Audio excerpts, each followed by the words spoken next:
ये काम कैसे करती है और किस पदार्थों से बनी होती है, ताकि हम उनकी दिक्कतें सॉल्व कर पाए। ये भी एक वीडियो के माध्यम से देखते हैं।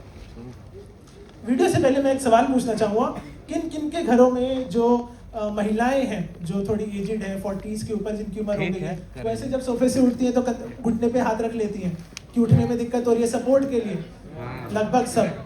कितने लोगों के दादा दादी या बूढ़े जो बुजुर्ग हैं वो सर्दियों में सोचती हैं सर्दियाँ आ गई, मेरे घुटनों में दर्द होगा, अब मेरे को चलने में, उठने में, सीढ़ियाँ चढ़ने में दिक्कत आती है। कितने लोग इसका यूज करते हैं कि मेरे जॉइंट्स को सपोर्ट मिले, मैं भागा दौड़ी कर रहा हूँ तो मेरे बोन्स में मेरे को सपोर्ट मिले।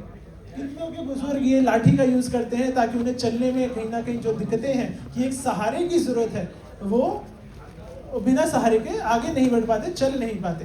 तो ये जो हमने दिक्कतें देखी, ये जिंदगी एक आम हर घर में कोई ना कोई हम देख रहे हैं जिनको ये दिक्कतें हैं। अब ये दिक्कतें क्यों होती है और कैसे होती है, हम समझते हैं।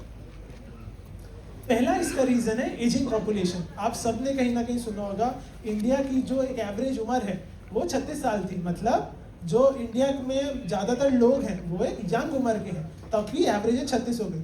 आज 2026 की मैं बात करूं तो इंडिया की एवरेज 36 से बढ़ के 38 हो गई है। मतलब जो बूढ़ों लोगों की संख्या है वो कहीं ना कहीं बढ़ रही है। और जैसे मैंने आपको बताया, कुछ चीज़ें लाइफ में एज के साथ होती ही होती हैं। हमारा आंखों का डैमेज होना, बाल सफ़ेद होना, स्किन पे झुर्रियाँ आना, बोन्स जॉइंट्स कमज़ोर होना, ये एक नेचुरल एजिंग प्रोसेस है, ये होगा ही होगा।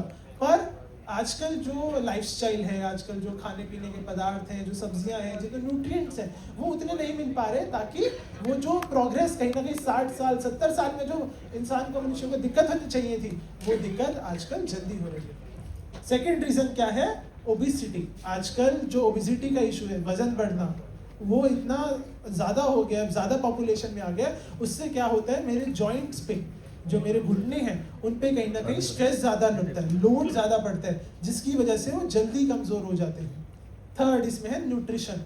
जो आजकल की डाइट है, भागदौड़ वाली ज़िंदगी है, जंक फूड है, पैकेज फूड है, उसकी वजह से कहीं ना कहीं क्या होता है, जो प्रॉपर न्यूट्रिशन बॉडी को मिलना चाहिए वो नहीं मिल पाता। जो उस बोन्स को, जॉइंट्स हेल्दी रखने के लिए जो न्यूट्रिशन चाहिए वो उनको नहीं मिल पा रहा है।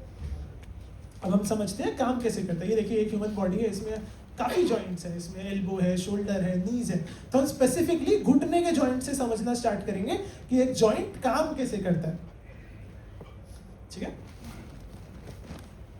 नहीं है सर, अच्छा है, समझ तो पाएंगे।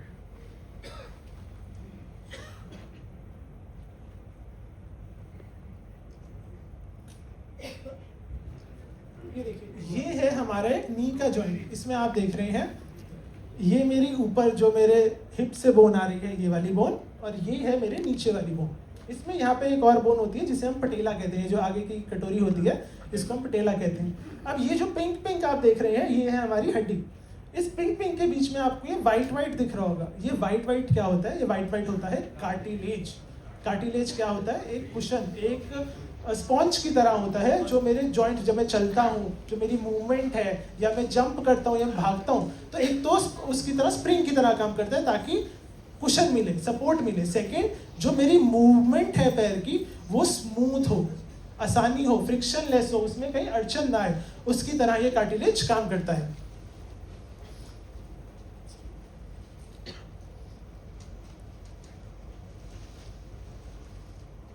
ये देखिए, जो बॉडी की मूवमेंट है, जो बोन की मूवमेंट है, कितनी स्मूथ है, क्योंकि वो कार्टिलेज उसके बीच में है, ताकि जो उसकी मूवमेंट में हेल्प कर रहा है। ये जैसे हमारा नॉर्मल मूवमेंट होता है जॉइंट का। 20 साल से पहले जवान जवानों का ही होता है वैसे ये सब।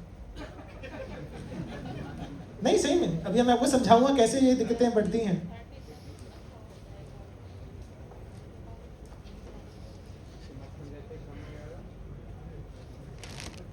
ये देखिए, ये होती है स्टेज 1। अरे सॉरी, ये होती है स्टेज 1। इसमें आप देख पा रहे हैं क्या हो रहा है। ये जो कार्टिलेज है, ये पतला होना स्टार्ट हो गया, थिन होना स्टार्ट हो गया, जिसकी वजह से आप यहाँ पे देख रहे हैं, यहाँ पे क्रैक्स हैं, ये पिंकिश पिंकिश दिखाई दे रहा है, मतलब वो वहाँ से पतला हो गया। और यहाँ पे आप कोने में देख रहे हैं कि बोन भी बढ़नी स्टार्ट हो गई है। कार्टिलेज कैसे काम करता है? कार्टिलेज, ये देखिए, ये अगर मेरी बोन है, उसके ऊपर कार्टिलेज है, तो ये क्या कर रहा है, ये उसको बोन को रोक के रख रहा है। आपकी बॉडी में हर सेल, जितने भी सेल्स हैं वो मल्टीप्लाई करना चाहते हैं। आपके बाल बढ़ते हैं, नाखून बढ़ते हैं, स्किन भी, हमारे स्किन के जो सेल्स होते हैं वो रोज मरते हैं, रोज नए सेल्स आते हैं। ऐसी ही हमारी जो बोन है वो भी बढ़ना चाहती है, पर वो बढ़ क्यों नहीं पा रही? बोन के ऊपर एक लेयर है कार्टिलेज की जो उसको ऐसे रोक के रख रही है। पर जैसे ही मेरा कार्टिलेज पतला हुआ या साइड से कार्टिलेज हटना स्टार्ट हो गया, मेरी बोन बढ़ना स्टार्ट हो गई, बोन ग्रोथ होना स्टार्ट हो गई बोन की। उसकी वजह से क्या होगा, जो मेरा मूवमेंट है वो कहीं ना कहीं अफेक्ट होना स्टार्ट हो जाएगा। ये देखिए यहाँ पे बोन बढ़नी स्टार्ट हो गई। अब आप देखिएगा मूवमेंट इसमें थोड़ी चेंज हो जाएगी।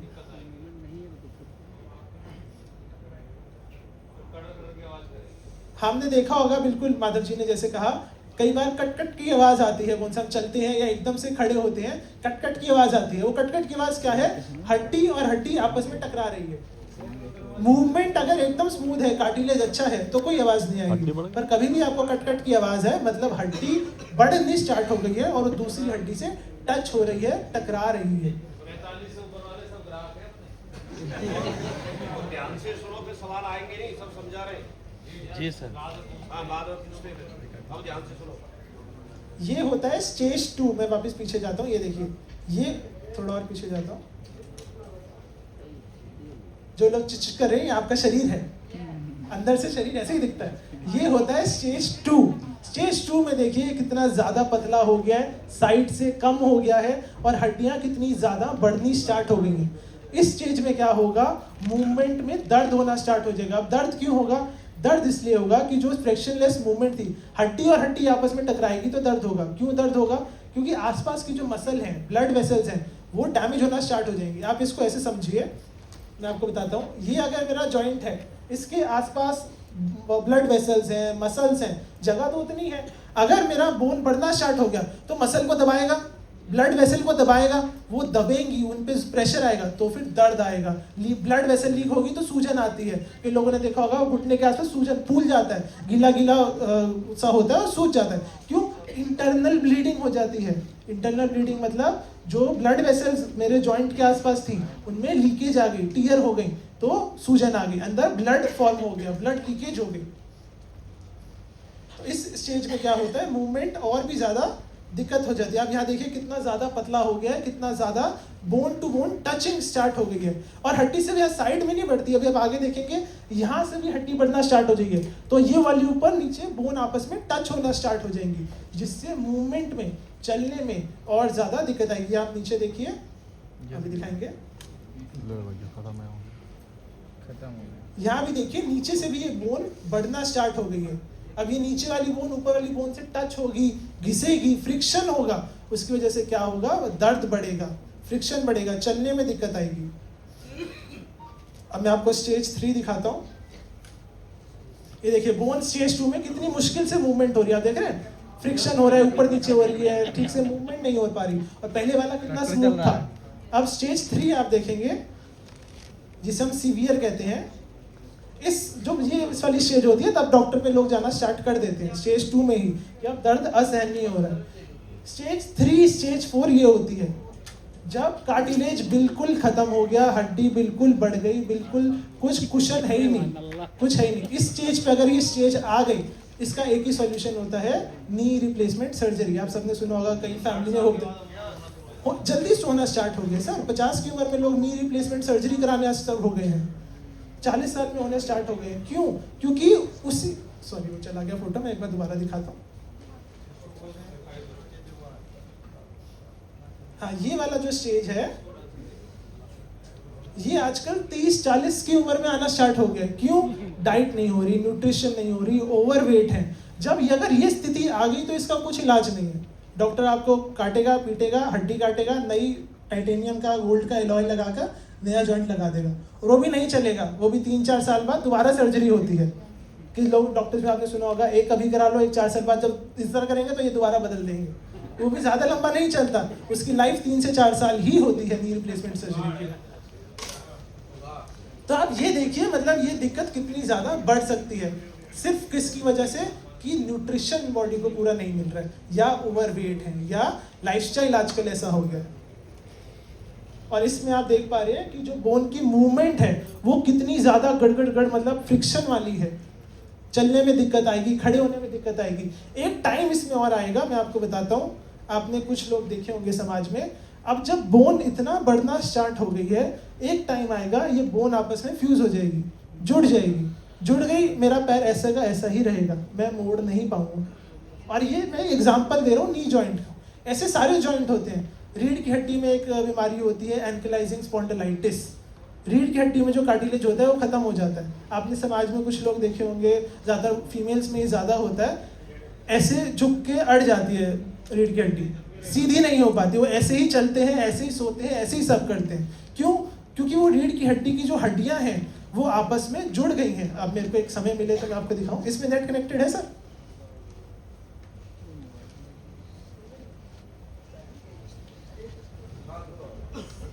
नहीं, नेट कनेक्टेड नहीं है, कोई बात नहीं, आप कभी गूगल कीजिएगा तो आपको समझ आ जाएगा। दिक्कत होती है बॉडी की किसी भी जॉइंट के साथ हो सकती है। सर्वाइकल आपने कॉमन बीमारी है, आपने सुनी होगी। सर्वाइकल में भी यही होता है, जो नेक की जो जॉइंट्स होते हैं, नेक की जो बोन्स होती हैं, उनके बीच का जो कार्टिलेज होता है वो पतला हो गया। एंकिलाइजिंग स्पॉन्डिलाइटिस मैंने बताया, उसमें क्या होता है, रीढ़ की हड्डी की जो कार्टिलेज है वो पतला हो गया। जो यहाँ हो गया नी में हो गया, इसमें हम ऑस्टियोआर्थराइटिस करके एक कॉमन बीमारी होती है, वो होती है। ये सारी बीमारियां अल्टीमेटली हो क्यों रही हैं? क्योंकि हो गया बस। ये होता है एंकिलाइजिंग स्पॉन्डिलाइटिस। ये रीढ़ की हड्डी है, इसमें आप बीच में देख रहे हैं ये कार्टिलेज है, ये पतला होना स्टार्ट हो गया, ये इतना पतला हो गया, हड्डी फ्यूज हो गई। हड्डी फ्यूज हो गई मतलब अब रीढ़ की हड्डी हिल ही नहीं पाएगी। जुड़ गई। कमर का दर्द आपने होता है, सर्वाइकल का दर्द होता है, बॉडी में किसी भी जॉइंट में दर्द हो रहा है, उसका मेन रीजन ये है कि कार्टिलेज पतला होना स्टार्ट हो गया।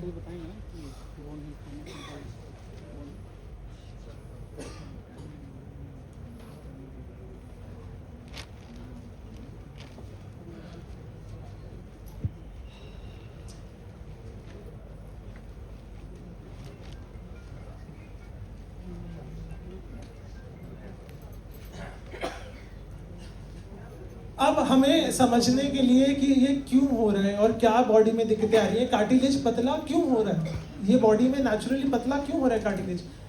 कार्टिलेज में 72% से 75% सिर्फ पानी है।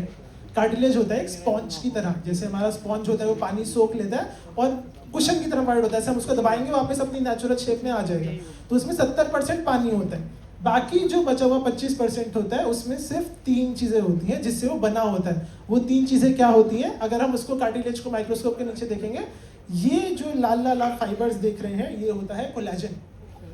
उसके बीच में आप ये ब्लू ब्लू सर्कल्स देख रहे हैं, ये है पानी। तो ये कोलेजन क्या करता है, एक जाल टाइप का नेटवर्क बनाता है जिसमें पानी को वो पकड़ के रखता है, रोक के रखता है। तो कोलेजन एक जरूरी हो गया। कोलेजन के साथ इसमें क्या होता है, ये ग्रीन आप देख रहे हैं, ये कंपाउंड होता है हाइलुरोनिक एसिड। उसमें फिर आप ये जाल देख रहे होंगे जो ये ऐसे मछली जैसा दिख रहा है, ये होता है कॉन्ड्रोटिन सल्फेट। तो ये कुछ मॉलिक्यूल्स हैं, ज़्यादा डरना नहीं है, सिर्फ 3 ही मॉलिक्यूल्स हैं। क्या है? कोलेजन है, हाइलुरोनिक है और कॉन्ड्रोटिन है। ये 3 मेन चीज़ें हैं जिससे हमारा कार्टिलेज बनता है। बाकी क्या है? बाकी तो सिर्फ पानी है। तो ये 3 चीज़ें की जब बॉडी में कमी होना स्टार्ट हो जाती है तो हमारा कार्टिलेज कहीं ना कहीं पतला होना स्टार्ट हो जाता है, डिग्रेड होना स्टार्ट हो जाता है। और हमारी बॉडी जो ह्यूमन बॉडी है वो 20 से 25 साल मैक्स तब तक ही कोलेजन का प्रोडक्शन कर पाती है। 25 साल तक बॉडी में जो कोलेजन बन गया वो पूरी उम्र काम आएगा।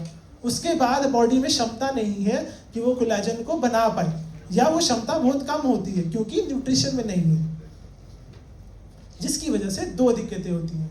ऑस्टियोआर्थराइटिस। ऑस्टियोआर्थराइटिस का मतलब क्या है? कार्टिलेज पतला, सूजन और दर्द। जब ये 3 चीजें बॉडी में साथ में हो, कार्टिलेज पतला हो गया, घुटने में या किसी भी जॉइंट में सूजन आ गई और उसके साथ दर्द आया, जब ये 3 चीजें साथ में आ गई तो उस बीमारी को हम कहते हैं ऑस्टियोआर्थराइटिस। पर कई बार कुछ होता है बॉडी में, जीन्स अलग हो जाते हैं, जेनेटिक डिफेक्ट होता है जिसकी वजह से हमारी बॉडी खुद से ही उस कार्टिलेज को तोड़ना स्टार्ट कर देती है, उसको खाना स्टार्ट कर देती है। वो एक जेनेटिक डिसऑर्डर होता है। उस केस में होता है रूमेटॉइड अर्थराइटिस, जब हमारी बॉडी खुद ही हमारे कार्टिलेज को खाना स्टार्ट कर दे, उसको डिग्रेड करना स्टार्ट कर दे, उसको डिकम्पोज, तोड़ना स्टार्ट कर दे, उसको कहते हैं रूमेटॉइड अर्थराइटिस। तो अर्थराइटिस के ही ये 2-3 पार्ट है। अर्थराइटिस हमें जो मेन समझना है वो क्या समझना है, पहला कार्टिलेज हुआ पतला, सेकेंड उसके साथ आई सूजन, तीसरा उसमें हुआ दर्द। जब ये 3 चीजें साथ में आई तो उस बीमारी को हम अर्थराइटिस या ऑस्टियोआर्थराइटिस बोलेंगे। जो मेन रीजन हमने उसमें देखा क्या है, कार्टिलेज पतला हुआ। कार्टिलेज पतला हुआ तभी तो सूजन आई, तभी तो उसके लिए दर्द हो रहा है। कार्टिलेज अगर पतला ना होता तो सूजन दर्द भी नहीं होती। 85% लोग कहते हैं जो कार्टिलेज पतला हुआ या मेरे को जो आर्थराइटिस हुआ वो मेरे को फिजिकल डैमेज तो दे ही रहा है, मेरी बॉडी में फिजिकल प्रॉब्लम तो हो ही रही है। 85% लोग कह रहे हैं कि वो मेरे को मेंटल डैमेज भी दे रहा है। मेंटल डैमेज कैसे, आप देखिए जो एक दादा होते हैं, दादी होते हैं, उनके लिए सबसे खुशी का पल क्या होता है, अपना पोती पोती को गोदी में उठाना, उनके साथ खेलना। वो नहीं खेल पा रहे, क्यों, उनका घुटना या उनका जो शरीर है वो उनका साथ नहीं दे रहा। उनका कोई बच्चा रहता है, मान लीजिए दूर रहता है, दूसरे माले तीसरे माले पे रहता है, वो कहता है मैं उसके घर नहीं जा पाता क्योंकि 3 माला चढ़ना पड़ता है, और उनमें वो क्षमता नहीं है कि वो 3 माला अच्छे से या चढ़ पाए, उनमें बहुत दर्द है, घर में लिफ्ट नहीं है। तो ये कुछ छोटी छोटी चीज़ें होती हैं जो उनकी क्वालिटी ऑफ लाइफ, जो उनकी सामाजिक जो चीज़ें हैं, जीवन है, सामाजिक जीवन है, उसको कहीं ना कहीं ये हैम्पर करती हैं ये चीज़ें, कि वो चल फिर ठीक से नहीं सकते, किसी कुछ उसको उठा नहीं सकते, बच्चों के साथ खेल नहीं सकते, दूर कहीं बच्चे ऊपर रहते हैं तो उनसे मिलने नहीं जा पाते, इसी रीजन की वजह से कि यार मैं चढ़ूंगा कैसे, मैं उठाऊंगा कैसे, मैं मार्केट कैसे जाऊँगा, सामान मेरे से उठता ही नहीं है। ये दिक्कतें उन्हें आनी स्टार्ट हुई। तो ये फिजिकल तो परेशान कर ही रहा है, उनके माइंड को भी कहीं ना कहीं परेशान कर रहा है, चेतना को भी कहीं ना कहीं खराब कर रहा है। अब इसको ठीक करने के क्या क्या तरीके हैं, या इसको प्रिवेंट करने के, या ये दिक्कत आए बॉडी में तो लेट आए उसके लिए क्या क्या तरीके हैं, सिर्फ 3 तरीके हैं। पहला, मूवमेंट अच्छी हो। सीडेंटरी लाइफस्टाइल, मैंने आपको बताया, लोग एक्सरसाइज नहीं करते, हर जगह लिफ्ट का यूज करते हैं, तो उसकी वजह से क्या आता है, स्टिफनेस आ जाती है। स्टिफनेस मतलब अकड़न आ जाती है। आप जिस चीज का इस्तेमाल ही नहीं किया वो चीज धीरे धीरे जमनी स्टार्ट हो जाएगी। अगर वो कुशन स्पॉन्ज जो है वो गाढ़ा हो गया, जमना स्टार्ट हो गया, तो भी मूवमेंट में दिक्कत आएगी। तो हमें उसको रेगुलर एक्सरसाइज करनी है, मूवमेंट देनी है। Second, nutrition. जो कार्टिलेज, मैंने आपको बताया कार्टिलेज किन 3 चीजों से बना था, कोलाजन, हाइलुरोनिक और कॉन्ड्रोटिन, सिर्फ 3 चीजों से। अगर वो 3 चीजें हमारी डाइट में नहीं है, हमारे न्यूट्रिशन में नहीं है, तो कहीं ना कहीं हमारा कार्टिलेज जल्दी फास्टर डिप्लीट होना स्टार्ट हो जाएगा। और तीसरा, हाइड्रेशन। मैंने आपको बताया वो है स्पॉन्ज की तरह, वो स्पॉन्ज में अगर पानी ही नहीं होगा तो स्पॉन्ज सूख जाएगा, तो हमें कहीं ना कहीं पानी भी ज्यादा रखना होता है। पर जैसे मैंने आपको बताया, अगर वो जाल ही नहीं है तो पानी फंसेगा किसमें, वो जाल ही पतला हो गया, जाल ही नहीं बन रहा, तो पानी उसमें से ऐसे निकल जाएगा, वो ट्रैप नहीं होगा, फंसेगा नहीं उस जाल में। वहीं पे हमारा प्रोडक्ट आता है जिसका नाम है टफ बोन्स, जो हमारे बोन्स को और जॉइंट्स को कहीं ना कहीं बेटर करता है। इसमें सबसे पहला जो इंग्रेडिएंट है वो क्या है, इसमें है बायोएक्टिव कोलेजन पेप्टाइड्स। ये क्या होता है, टाइप का प्रोटीन ही होता है। पेप्टाइड को जब बहुत सारा जोड़ देंगे तो एक प्रोटीन बनता है, ठीक है। तो ऐसे ही इसमें 8 ग्राम, 8000 mg मतलब 8 ग्राम, ये 10 ग्राम का सच है, 10 ग्राम में से सिर्फ 8 ग्राम जो है वो सिर्फ बायोटिक कोलेजन पेप्टाइड्स है। जो मैंने आपको बताया था, रेड रेड जो फाइबर्स आपने पीछे फोटो में देखे थे, वो कोलेजन पेप्टाइड्स है। सेकंड, इसमें क्या डाला गया है, इसमें डाला गया है कॉन्ड्रोटिन सल्फेट और हाइलुरोनिक एसिड। ये क्या करते हैं, ये हाइड्रेशन, मैंने आपको बताया था, ये उस जाल में पानी को, जो ब्लू ब्लू हमने सर्कल देखे थे, उनको रोक के रखते हैं। तो जो हम ये टफ बोन का फॉर्मूला है, इसमें जो लुब्रिकेशन है, जो स्पॉन्ज की, जो हमारी कार्टिलेज की लुब्रिकेशन है, उसको ये कहीं ना कहीं इंक्रीज करता है। फिर इन 3 चीजों के साथ हमने और भी डाला। हमने ऑस्टियोआर्थराइटिस पढ़ा, उसमें क्या 3 दिक्कतें होती है। पहली दिक्कत क्या होती है ऑस्टियोआर्थराइटिस में, कार्टिलेज पतला होना। देखिए, इसको हम इंटरैक्टिव रखेंगे तो आपको भी ऐसे समझ आएगा, तो आप अच्छे से समझा भी पाएंगे। ऑस्टियोआर्थराइटिस में पहली दिक्कत होती है कार्टिलेज पतला होना। कार्टिलेज पतला होने के लिए हमने कर दिया, क्या किया, हमने उसको कोलेजन दे दिया, हाइलुरोनिक एसिड दे दिया, कॉन्ड्रोटिन हो गया, तो कार्टिलेज जो मेरा पतला था वो मोटा होना स्टार्ट हो जाएगा। सेकंड ऑस्टियोआर्थराइटिस में क्या दिक्कत आई थी, सूजन से पहले आया था दर्द। दर्द के लिए हमने इसमें क्या डाला है, दर्द के लिए हमने डाला है इसमें रोजिब एक्सट्रैक्ट। रोजिब एक्सट्रैक्ट क्या करता है, दर्द के जो पाथवेज होते हैं, एक कॉक्स दर्द में नहीं जाऊंगा, कुछ केमिकल पाथवेज होते हैं जिससे दर्द होता है, तो उस दर्द को ये रोकता है। तीसरा, हमने क्या दिक्कत पड़ी थी, क्या दिक्कत आती है अर्थराइटिस में, सूजन। सूजन के लिए हमने इसमें डाले बॉस्वेलिया सेरेटा करके केमिकल, एक प्लांट होता है, उसमें से केमिकल एक्सट्रैक्ट होता है जो कहीं ना कहीं सूजन को कम करेगा। तो एक तो हमें ध्यान रखना है कि हमारा कार्टिलेज पूरा थिक हो जाए, दूसरा सूजन कम हो, तीसरा दर्द कम हो। तो ये तीनों चीजों को जो सॉल्व करता है वो ये 3 आइटम करती है। फिर इसमें हमने और भी कुछ चीज़ें डाली हैं जो और भी इसके बेनिफिट्स हो, जो इसके बेनिफिट को, गुणवत्ता को बढ़ाएं। सबसे पहले इसमें विटामिन सी डाला है जो मेरी बॉडी की नेचुरल कोलेजन बनाने की जो क्षमता है, जो 20-25 साल तक कहीं कम हो गई थी, ये उसको वापस इंक्रीज करना स्टार्ट करेगा। सेकंड इसमें डाला गया है D3 आपने सबने सुना होगा, कैल्शियम, फास्फोरस, जो मैग्नीशियम, ये कुछ बोन्स के इंपॉर्टेंट मिनरल होते हैं, उनको बैलेंस मेंटेन करने में हेल्प करता है। फिर इसमें कैल्शियम और मैग्नीशियम डाला गया जो मेरी जॉइंट्स के साथ साथ मेरी बोन्स जो है, हड्डियां जो हैं, उनको भी कहीं ना कहीं स्ट्रॉन्ग करेगा।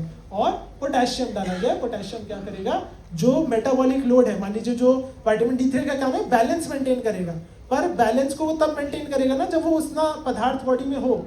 अगर मेरे पास दो तराजू हैं, बैलेंस बीच वाला तराजू और D3 है, दोनों तराजू में कुछ होना तो चाहिए, दोनों तराजू खाली है तो बैलेंस क्या होगा।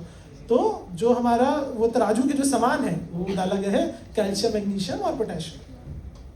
अब इसको लेना कैसे है, इसके लिए आप पैकेजिंग देखें तो पैकेजिंग जो है इसकी, एक डब्बे में 45 सैशेज हैं। 45 सैशे मतलब 45 दिन, आपका 1.5 महीना।